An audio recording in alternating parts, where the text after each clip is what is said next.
The patch 1.11 patch notes are here. I guess people have been waiting for these things for a while. They already talked a little bit about it on the campfire chat. And now we got the patch notes 1.11. The future is here. Is Diablo 4 saved, or is Diablo 4 bad? That's what the kids say nowadays. So let's just read through it real quick. Diablo 14 has been diligently monitoring your feedback. As we introduce patches that keep your experience in Sanctuary smooth, we will update the below list and denote whether the fixes are intended for PC, Xbox, PlayStation, or all platforms. This patch does come with a nice little class balance. I know they're focusing a lot on Sorcerer and on Barbarian. So let's look into this. What do they say about this? What do they say about this over here? We made quite a few balance adjustments to classes. Our goal with this patch are the following. We want to improve the effectiveness of Sorcerers and Barbarians while addressing the following for each class. Sorc, improve late game survivability, mostly through Paragon board improvements, and adjust some class mechanics to move away from Kiss Curse. This is where the player gains power but loses power somewhere else. Yeah, ever since I've been playing Sorc, I've really noticed this. Pretty much like every aspect, like everything meaningful comes with a downside. So you find something cool, you find something strong, and then it also comes with a negative, and you're like, why is it coming with this huge negative? And then a lot of things just feel bad because the negative outweighs, or it doesn't really outweigh the positive, but overshadows the positive. So you're like, this could be cooler if the negative effect wasn't as large. Barbarians, speed up the flow of combat in early game by increasing fury generation on basic skills, and then added late game excitement by increasing the power of unique items. Strengthen the builds that aren't reaching a high power level, and diversifying the use of legendary items and other effects that are overly situational. Blizzard loves their conditional affixes and aspect. That's like their favorite thing in the game. So Barbarians, what do they do for Barbarians? They just like increased fury generation, 10, 20, 30% across the board. So this will smooth out gameplay a little bit, I guess. And then I guess that it'll like, I just don't like using generators a lot in my gameplay. That's my personal preference. I like, once I get my character really, really powerful, I just want to be using like my spender and my other, like, I don't know, like my ultimates and like my other abilities. Yeah, using generators for me is not like the most exciting thing in the game. Enhanced rupture, damage increase from 45 to 70, enhanced charge 30 to 60. This was all the stuff that was already on that slideshow during the dev campfire chat. It doesn't look like they actually made that many more adjustments from that point, did they? Mighty charge vulnerability duration increased from 2 to 4, and then we doubled it. Violent upheaval, if upheaval damage at least 2 enemies or a boss, you gain berserking for 2 seconds, increased to 3 if it damages at least 4 enemies. Passives, aggressive resistance, damage reduction, increase 1%. Gushing wounds, bleed damage dealt based on critical damage bonus, increased from 100 to 115. And then bleed damage when overpowering, increased from 11 to 70. Wow. UP87, thank you very much for the 2-month resubbers. I appreciate it. Unconstrained berserkering damage bonus increased from 25 to 35. Updated tooltip to more clearly reflect the key passive value. And walk-in arsenal bonus. Is this even going to fix Barb's issues? I see Barb's complaining about a lot of stuff. I literally don't see this, like the buffs really addressing a lot of Barbarians' complaints pretty much at all. It's kind of just like random number tweaks, right? And they're trying to like maybe make a couple things a little more viable, a little stronger, but the core underlying issue that Barbarians are having are still, Alk will make it work. Well, Barbs already work. No one's saying Barbarians are not effective. Barbs could literally do everything in the game. But yeah, I guess they're taking it slow with the buffs, yeah. People acting like Barbs are like unplayable. Barbs are far from unplayable over there. Aspect of the Ancestral Forest, damage increased. Thorns, Death Wish for Thorns aspect boosted, nice. I played Thorns Barb, that was fun. Aspect of Unrelenting Fury, core skill cost for fun increased from 10 to 20 to 20 to 30. Cost refound also granted when hitting bosses. Trying to make it a little more viable for single target. Celestial Charge, Burning Rage, uses on Thorns too sometimes. Will cap those damage reduction while an Earthquake's increased. And Earthquake aspect damage bonus and Earthquakes increased from 15 to 15 or 5 to 15 to 15 to 25 pog. Then they also they're doing like a unique overhaul. Some of the stuff is like retroactive, so it means like your current uniques will like be updated with the updated stat, but then some other things on it won't be updated. So they said like affixes, right? If an affix was replaced with a new affix, you have to find a new item. So Field of Crimson, for example, right? A cooldown affix replaced with critical hit damage, you'll have to find a new weapon for that. Hellhammer, crowd control to bonus crit damage. Robin Lodney's physical damage affix replaced with vulnerability. 100,000 steps are now getting movement speed instead of stun affix. And attacks reduce evade cooldown affix replaced with evade charges. So they're just going with like more desired affixes on items, which is smart. I know they said intentionally they didn't make uniques with like best in slot affixes because they don't want uniques to actually be the best. There was an interview where they stated this, but some of the itemization on the uniques were so bad, you would never even like really consider using it, even over like a rare or like an early legendary. So they're trying to like give uniques a little bit better itemization, even if no one's really going to, even if no one's really going to use them still. Frozen Orb. Yeah, Frozen Orb's been doing like tier 100 nightmare dungeons for a while now. I've been playing this Sorc for what, like 2 days now. Today's gonna be the 3rd day. We've been taking it nice and slow. There's issues with Sorc that I've been seeing, right? And it's like, oh, you have like long cooldowns. You really have to like scale your stats to make it feel better. You definitely have to focus on itemization. You don't have like lots of formula, let's say like vulnerability or like unstoppable, right? So like that affects build diversity a little bit there. But overall, my Sorc survivability has been really good so far. T100 Nightmare Dungeon, like T70 Nightmare Dungeon, it's nerfed. Yeah, we know that. But the thing is, you're not going to compare T100 Nightmare Dungeon to old T100 Nightmare Dungeon because old T100 Nightmare Dungeon doesn't exist anymore. And people are still making complaints that they couldn't do stuff after the change. We can't go back in time and like do the old T100 Nightmare Dungeon. T100 is now T100, but it's more like T70 nowadays. And they reduce the difficulty of Nightmare Dungeons to compensate for the reduction in characters' power because they nerfed everybody, right? And Battle Trance, basic skill damage replaced with cooldown reduction. What's Rogue getting? Oh, buffing Invigorate. Forceful Arrow. Every 3rd cast pierces enemies. Enhanced Caltrops. A little damage boosty. Poison Trap. Damage increase a little bit. Preem Rain Arrows. Rain Arrows first wave knocks out enemies for 3 seconds. Knockdown over here. Victimized Lucky Hit chance increased. Damage reduction over dot effects increased. Siphoning Strikes Lucky Hit chance. Aspect of Elusive Menace no longer requires hits to be from close enemies. Nice. An aspect of Quickening Fog. You automatically drop a smoke grenade at the end of dash. Smoke grenades reduce dash cooldown by 0.4 to 0.6 seconds per target hit, up to 2 to 3 seconds. And then uniques, Wind Force. All stat affix replaced with vulnerability, and Word of Hakan. Ultimate damage affix replaced with cooldown. Yeah, so just like trying to make like uniques a little more appealing. And they also nerfed like vulnerability implicit on crossbows. I think still people are going to be playing. Yeah, people are still going to play crossbows, right? They're especially because vulnerability is still strong. Okay, what's happening to Druid? Just buffs to spirit gain. But just going to help like early game a little bit. Make maybe your fillers things and whatnot. They're buffing the companion juice. Passive damage increased. Active damage increased. Enhanced wolf pack damage bonus increased. Brutal wolf pack attack speed bonus increased. Ferocious wolf pack fortify amount increased. Raven passive damage increased from 13 to 20. Brutal Ravens added functionality, increased passive damage of Ravens by 40%. And then Rabies buff also for the dot effect. This also buffs pets because there's like an aspect for druids where your pet, like your wolf pets, use like rabies. So that's kind of like a double dip pet buff there.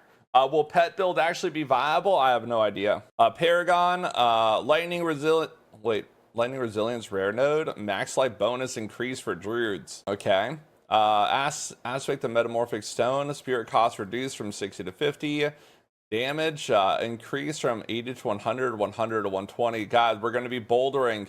Boulder builds incoming. Aspect of the alpha, damage increase from 75 to 100. And then mangled aspect, resource game increase from 1 to 3. And then also like one of your spirit boons, overload, lucky hit chance increase from 20 to 40. So pretty much no one uses this lucky hit chance base spirit boon at all. I think afterwards, I think people aren't going to use it either. We'll see though. Maybe for lightning storm build, but a majority of people use a spirit boon that reduces the cooldown of your ultimate skill, so you have higher uptime on stuff. So maybe if you like dual sec into it, but why would you replace like crit chance and crit damage, or crit chance and attack speed over all those other things? So it doesn't really make sense. Possibly maybe just leveling only stuff. And then Sorc, I know Sorc is like one of the biggest complaints from people currently in Diablo 4. What is happening with Sorc? Firebolt generates 2 mana. Enhanced Fireball, casting Fireball increases radius by 50%. Destructive Fireball, Fireball's crit damage increased by 20%. The bonus increased to 30 if the Fireball hits 3 enemies. And since it has increased radius, so it's more likely to happen. Greater chain lightning, each time chain lightning bound, it deals 5% increased damage. So it doesn't have to bounce off of you anymore. It's just off enemies, so that's a pretty big buff. And then destructive chain lightning, chance to form crackling energy is increased from 25 to 30. It already feels like you have like a lot of crackling energy. So I don't really see like, I don't know if people would want to do that though. Okay, so Veer's passive mastery, a bonus increase from 10 to 15. This is actually what I'm running on my Sorc right now. It's pretty cool. Isu's ferocity, additional functionality. Both bonus are also granted for 3 seconds when hitting a boss with a critical strike. And then combustion, your burning effects deal 20 times increased damage plus an additional ×2 increased damage per unique source of burning you have applied to the enemy. Paragon. And they're doing some Paragon board adjustments too over here. Do you see that Disney has taken over Microsoft after the Activision acquisition? They have plans to make a Lilith Sanctuary themed park next. Shut up. Casting Fireball or Meteor increase your critical strike chance by 5% for 5 seconds up to 15%. Nice. Seedless Conduit Legendary Node. Increase crackling energy damage from 2 to 3. The player has reinforced rare glyph. They're doing some more damage reduction for territorial, some more damage reduction for warding. Some more damage reduction for Keeper of the Flames, Pog. Smoldering Embers rare node. Damage reduction from burning enemies increased. Bonus damage reduction from burning enemies increased. Guarded rare node. Damage reduction for vulnerable enemies increased from 4 to 5. Bonus damage reduction from vulnerable enemies increased from 4 to 5. Oppressive rare node. Damage reduction from vulnerable enemies increased from 4 to 5. And a lightning resilience rare node, a maximum life bonus increase from 4 to 6. ND Gamer TV, thanks for the gifty sub for the boys, man. Yeah, that's a lot of extra damage reduction. Like, yeah. Well, I don't know. It depends on if your build actually using like all these reduction glyphs, but that's a lot of extra damage reduction. Hydra Wand, it's not going to have a downside anymore. It's just going to have increased duration of 1 extra Hydra. Some buffs, double the bonus against healthy enemies. Oh, Tomato over 80% health, increased critical strike bonus. Firewalker aspect, bonus movement speed duration increased from 4 to 6. Gravitational aspect, oh, this is like kind of like the build we're playing. Ball lightning orbits around you, dealing 15 to 25% increased damage. Before, it just reduced your damage. So it would make ball lightning orbit around you, but reduce your damage. So yeah, it's just going to be a damage increase now, which is nice. Aspect of Unbroken Tether, additional chain lightning bounces increased. Recharge an aspect each time chain lightning bounces, you gain mana from 1.5. Charge aspect, bonus movement speed duration increased. Aspect of the Bounding Conduit, new legendary Mage Lords, increase Veer's Keystone passive damage reduction by 6 to 9 for each close enemy, up to 18 and 27. That seems really good. That seems really good for Veers. Like, The only thing you have to worry about is what projectiles and range stuff, but your close damage reduction is going to be absolutely insane. Yeah, melee mage intensified. Yeah, melee mage. Most people just play range mage though. If you made a unique high channel point redemption, what would it be? We used to have a shaved beard one, but it's not a thing anymore. Aspect of Frozen Orbit, damage increase from 20 to 30, 30 to 40. Storm Swell Aspect, a bonus damage increase from 11 to 20. To 21 to 30. Snow Veiled Aspect, unstoppable duration increase from 2 to 3 to 3 to 5. Added function also grants 10% bonus armor. Restore mana. Unlucky hit while within your own blizzard. In 3 seconds after leaving, you take less damage. They want you bobbing and weaving into the blizzards then all the time, I guess.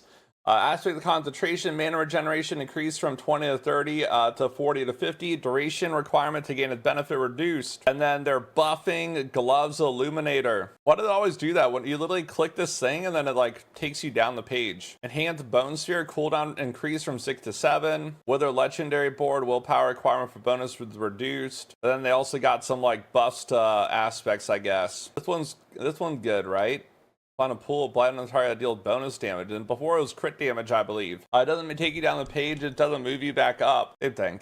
Aspect of Exposed Flesh, lucky it up to a 10% chance to generate 30 to 50 essence when hitting a vulnerable enemy. Aspect of Decay, damage increase from 20 to 40 to 25 to 45. Aspect of Torment, essence regeneration increase from 20 to 30, 90 to 170. And Hulking Aspect, legendary category change from resource to utility. Chance for golems to reduce its cooldown increase from 1 to 4, 2 to 5. Chance of golems to spawn a corpse increase there also. Okay, and then some unique stuff. Intelligence affix replaced with bonus movement speed. Ooh, we're moving quick now. And then minions, the fallen attacks now deal reduced damage to Druid companions and Necromancer minions. So survivability buff for minions. That's like some tweaks, man. I don't think this solves a lot of class issues, but at the what would you call it? A step in the right direction. Right at the step in the right direction. The game's not going to be worse after these changes. It will be better if you say so. Well, yeah, it's buffs, right? They're trying to incrementally increase the character's power, but they don't want to over buff stuff. And this is pretty typical, right? Devs don't want to over buff stuff. Either they over buff stuff and then it's over reform, and then at the nerf it, then people get mad about nerfs. So instead, a lot of people, they would prefer things to just be buffed and be really, really powerful, and your build that you're playing now is the best build in the game, and you're just absolutely demolishing everything, and you're screaming in glory every single time you one-shot something. But from a developer perspective, they don't want that to be a thing, because then they're going to have to go back and be like, man, this guy's build is really, really overperforming. We're going to have to nerf it a little bit. Yeah. It's fun, though. Hell yeah, it is fun. Hell yeah, it is fun one-shotting stuff. But also, it's not good for the long-term health of the game, though. This is an ARPG where you should get to that point. You do get to that point, though, in this game, though. Yeah, like, once your character gets really juiced up in Diablo 4, right? You're playing a certain build, you can literally one-shot pretty much everything in the game. Yeah. We're also increasing monster density in Nightmare Dungeons, so at the plus there, people have been asking for more density. More density equals more XP, it also equals more drops, and also less boringness, because, quite frankly, who wants to be running around dungeons not killing any mobs? I want to be killing mobs, and I want to be getting loot. Bosses above level 60 also have their health increases. So they want boss battles to be more meaningful. Boss at level 60 remain unchanged, so early game unchanged. Level 80 bosses 50% increased health. Bosses at level 100 have 100% increased health. Bosses at 120 have 120% increased health. And bosses at 150 have 150% increased health. Was health really the issue with bosses within dungeons? I think the big issue was variety of bosses, the amount of bosses that were in the pool. Blood Bishop, looking at you, I see you all day, every day. I would say it's a variety of bosses. And then also the bosses that we encounter, their toolkit, right? Their animations and like everything else that you're doing. Yeah, you have like Blood Bishop, Tomb Lord. That's like the main boss that you see. There's not a lot of boss variation. And then also their mechanics are like, what is this mechanic? Like, it doesn't really have, they don't really have mechanics, right? They're like a line on the ground. You just walk out of the line on the ground. So I think, do you think the right approach to making boss battles more meaningful in Diablo 4 is just increasing health? I don't think this was the problem. I think the problem was the variety of bosses and their mechanics. I don't think I don't think health was the biggest culprit or the biggest criticism that people are gonna have. I guess they just don't want people like one-shotting the bosses anymore, two-shotting the bosses, which you'll pretty much still already do anyways, even after the health increases. To be fair, you don't have to interact with mechanics when you one-shot a boss. You think this is like a quick temporary fix, quick temporary solution for the issue? Could be, yeah. Yeah, like strong builds will still demolish bosses. Builds that are off meta, they'll struggle even more. But that's the downside of playing an off meta build. You're actively punished for not playing a strong build. Everyone knows it. That's why it's literally a non-meta build. If you're building good at single target, you're gonna skip Nightmare Dungeon with bosses basically. Yeah, you could definitely do that. Like any Nightmare Dungeon that had the boss battle, right? Like on the notes or whatever, if there's any boss battle, you just don't run them, right? That's what people might do if you just have a good clear speed build. Just do clear speed and stuff. So yeah, they're increasing health across the board. So I guess people will just see a little bit more of the boss mechanics. I don't think that's a big issue though. I think it's a variety of bosses and the boss mechanics that we do have aren't just super engaging, at least for like Nightmare Dungeons, right? Boss and events, we are making adjustments to health values for high level monsters. Okay, and then they're also going through with the change. Level 35 and higher boss monsters will now have a 100% chance to drop a legendary item. This kind of just helps out like new players. If you're like a juicer, right, like you know the game pretty well, you're leveling up quickly, you know how to get your aspects, this is not really going to help you too much at all. This is more like first time playthrough, doing the campaign, like leveling through. It'll just help like newer players, right, get maybe some more meaningful aspects while they're progressing, increasing the character power level. So yeah, this is like noob buff. And it's also like an excitement buff too. People might get a little more excited about getting a guaranteed legendary on bosses. Treasure goblins will now have an increased legendary item chance from level 6 to 14 and guarantee a legendary item at level 15. Before it was 50%. Legion events are now more rewarding and guarantee a legendary item drop starting at level 35. Oh, so you get guaranteed legendaries while doing Legion events too. And then in Diablo 4, legendaries aren't really legendaries. Legendary, they're just aspects. How often do you actually find a good legendary item in the game? Not very often. Also, due to how reroll costs are calculated in Diablo 4, legendaries have a higher sell value. So when you get a good legendary finally, you have to spend a lot more gold. You have to spend a lot more gold to re-roll the affixes to your desired affix, and it just becomes a huge gold sink. So pretty much you always just want to find a good rare, right? You don't upgrade at the blacksmith or jeweler, because when you upgrade it and you attach additional levels to it, it actually makes the reroll cost more expensive, right? So you always just want a rare. You re-roll it at the occultist, get your desired stat, then you upgrade it, then you attach your aspect. You're actually very actively discouraged ever from finding a good legendary and ever from re-rolling it, because it just becomes a massive gold sink. Like for me to actually use like a legendary item that dropped on the ground, first off, it would have to have a priority like affix that I could roll easily. Second off, yeah, pretty much it, right? It would have to have a priority affix, or it would have to be like 100% best in slot. Like it has to be like, you know, an 815 item level weapon or 810 item level weapon. I don't know, some of these changes make me think they got a lot of complaints about aspect rarity for sure, yeah. So yeah, you'll just see more aspects with these changes. And it'll definitely help newer players struggling with character power early on. You know, a lot of the complaints are, hey, early on my character's struggling. I can't find my aspects, I can't find my power, it's taking me too long to kill stuff, I give up. So this will help people struggling there, and then even it'll help you get your desired aspect for your builds quicker. They're speeding it up already. General improvements. We have made multiple improvements on how damage and other effects interact with active barriers. Bonus damage or bonus effects are applied on hit when dealing damage will now apply that same effect through barriers.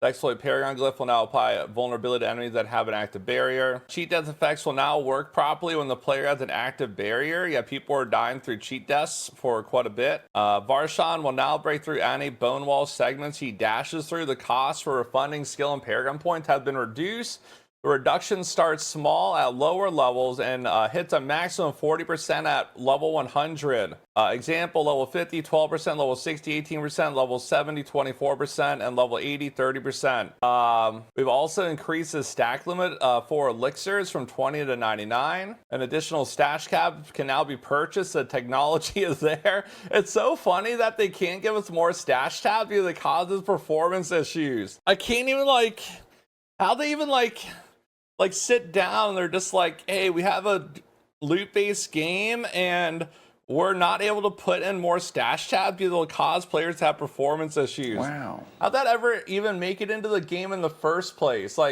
Realistically, how did this ever make it into the game? Did they not realize people like having a bunch of loot? Yeah, so we have restored the cast time for leave dungeon back to 3 seconds. So they reverted the change. They boosted this for 5 seconds. They didn't really have a reason. They just did it. The developers were basically saying leave dungeon ability was being used as another method of easy escape from danger in dungeons, particularly for hardcore players. However, we recognize that this outweighed by the downside of the game feeling less response. We heard your feedback. Huh? Who was using this to leave stuff? Wait, what? I don't know anyone I don't know anyone that was doing this. If you wanted to leave on hardcore, you just hit your scroll of escape. No, this is not true. You literally use an instant scroll of escape. You didn't actually teleport out of town 3 seconds. Scrolls are a pain in the butt to farm, and you know that. No, the only time you ever even remotely run out of scrolls is if you're doing if you're doing progression on a boss. Other than that, you have an overabundance of scrolls. You actually never run out of scrolls ever because you don't have to use them. Besides if you're doing boss progress. Yeah, I don't know. That was just a weird change in general. The fact that they even reduced this in the first place. Anyway, that's why they did the leave dungeon timer. It's because they said that people are abusing it to escape danger too much. Because 3 seconds was too little, but they're reverting it. The biggest thing is though, Diablo 4 the casual game, so I don't get why why they would make this change in the first place. Diablo 4 is the epitome of a casual game. So them trying to make it hardcore doesn't really align with how they've been designing it. That's a huge cap. Well, you don't think Diablo 4 is the casual focus game? It's 100% a casual focus game. Okay, so they removed the fallen affixes from Nightmare Dungeon. This is good because these were just overtuned. Or they're really annoying. Resource burn was actually working in melee range, so you were just always losing your resource. So yeah, they're just removing some of the big culprits from Nightmare Dungeon, then the affixes that people actively just salvage and don't play with at all. So I would say this is a big W change. This is a big W change over here that they're just removing these. These weren't fun. They weren't really engaging. They just did a shit ton of damage to you, and it was hard to counter them. Malignant Hearts, Cage Heart is Spellbreaking, change upon taking elemental damage, gain 10 to 20% damage reduction for 5 seconds. Generic unique items, Temerity, all stats, replace the max life. Barrier is now based on maximum life. That's what the flavor text said before, but it was off base life. So now it'll actually be your entire health pool. And so that's going to be really, really strong. Full life barrier, and then it'll enable more barrier scaling and more barrier damage reduction stuff. What do you guys think of these patch notes? I think there's some good changes, right? They're doing some little incremental buffs, some characters to try to fix some of their underlying problems. It's not a one-all fix. Most characters that they're doing buffs for will have a slight improvement, maybe a noticeable improvement, but some characters kind of just need more of a more well-rounded redesign. The more density is good, right? That's more XP, right? You're going to see more mobs in dungeons, right? We don't actually know how good the density pass is, but more mobs, more XP, more loot, quicker leveling. Health increase the bosses. I don't think this is the big issue. I think it was just a lack of variety of bosses. You just see the blood guy and the tomb lord all the time, and yeah, you just don't really see a lot of bosses. There's just not a lot of variety of bosses and the boss mechanics. So this is kind of a little band-aid fix. So we just want people to fight bosses for a little bit longer. It's also going to punish builds that are just really, really good for clear, but not good for single target. They're increasing legendary item drop rates. This is definitely going to help people get their aspects earlier on to make their builds feel better. In addition to that, it will probably be more exciting for like new players and casuals. Treasure Goblins buff Legion event will also drop a guaranteed legendary item starting at level 35. They made improvements to the game. They removed some Nightmare Dungeon affixes. Temerity, huge buff. Other than that, yeah, just like it's like a buff patch, like essentially across the board. It doesn't fix all the issues in the game, but I think it's definitely taking the game in a better direction